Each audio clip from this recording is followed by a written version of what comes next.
As someone who grew up in the same town, Casper, went to the same high school, enjoyed the same wide open spaces, I can't think of anybody who better embodied Wyoming values than Dick Cheney.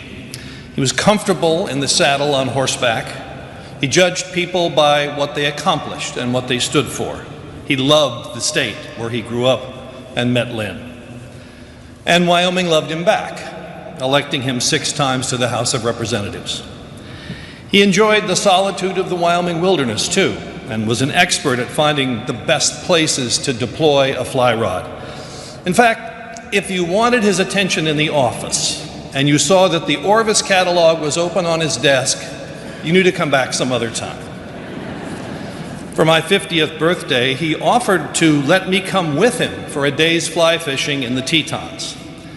I told him that the best gift I could give in return was to respectfully decline, because I'm no fisherman, and I knew that if I spoke even 10 words all day, he would say I talk too much. When I was his press secretary, I once wrote a news release that contained the word bureaucrat. He crossed it out and substituted federal official. As the son of a man who worked for the Agriculture Department, he respected people who chose to serve their country. Many Americans got their first look at Dick Cheney during the Gulf War, Operations Desert Shield and Desert Storm. My office at the Pentagon was the place where letters made their first stop, and one in particular stands out in my memory. A woman in Indiana wrote to say this: "During these difficult times for our country, it is reassuring to turn on the television and see someone in charge of our military who is plain speaking, resolute, and strong." And then she added, "I find these qualities to be very attractive. I'm not sure whether you're married, but if you're ever in Indianapolis, you can look me up." I showed this letter to Secretary Cheney, and he took it home to brag about it.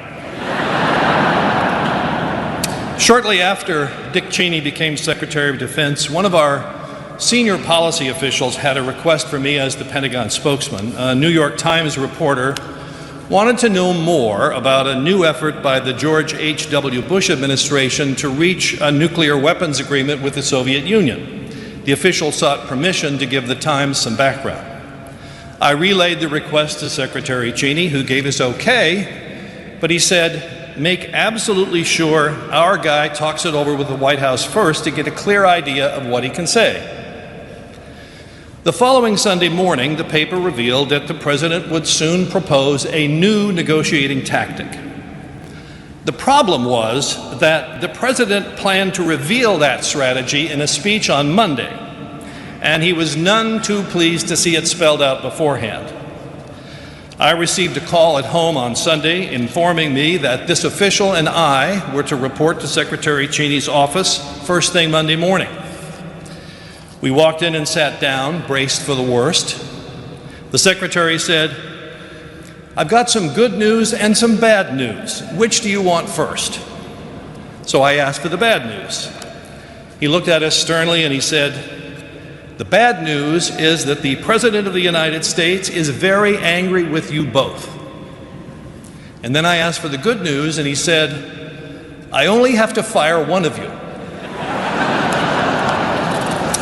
I could tell he was joking. I'm not sure the senior official realized it.